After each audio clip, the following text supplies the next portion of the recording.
دنیا میں ازل سے حق و باطل کی قوتیں باہم برسر پیکار رہی ہیں.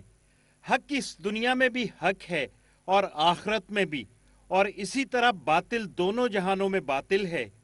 اگر کبھی تعداد میں کمی، بے سر و سامانی یا کسی اور بنا پر حق کو شکست بھی ہو جائے تو وہ شکست نہیں فتح ہوتی ہے، کیونکہ حق کو شکست ہو ہی نہیں سکتی.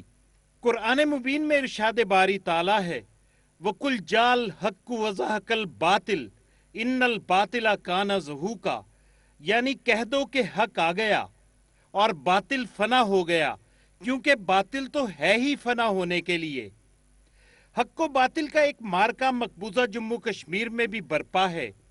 ایک جانب کشمیری ہیں جو اپنا پیدائشی حق خود ارادیت مانگ رہے ہیں، اور دوسری جانب غاصب بھارت ہے جو حق مانگنے کی پاداش میں ان پر ظلم کے پہاڑ توڑ رہا ہے. Being an armed forces officer, I'm not a political animal. My assessment is that a certain element of savagery by the government in mutilating the state of Jammu and Kashmir, possibly because it's a Muslim majority state, possibly also because the center wants to ram down its own beliefs and value system. اور حیرت انگیز امر یہ ہے کہ کشمیریوں کے اس حق کو بھارت سب کے روبرو مان بھی چکا ہے. تمام عالم کی موجودگی میں، اقوام متحدہ کے فورم پر. لیکن بڑا ملک ہونے کے ناطے بالادستی کے زوم میں مبتلا ہے.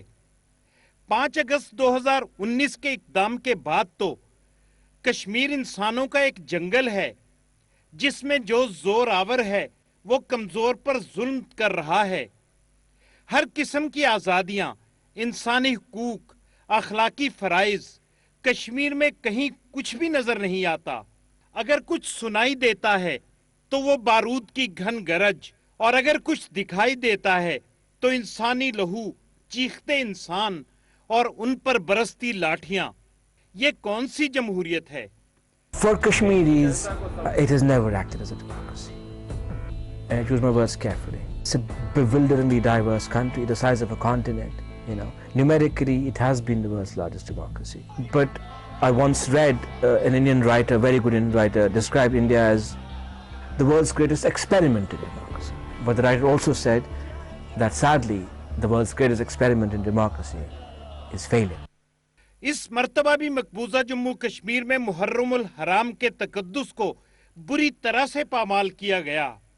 عزاداروں پر سر عام تشدد کیا جا رہا ہے.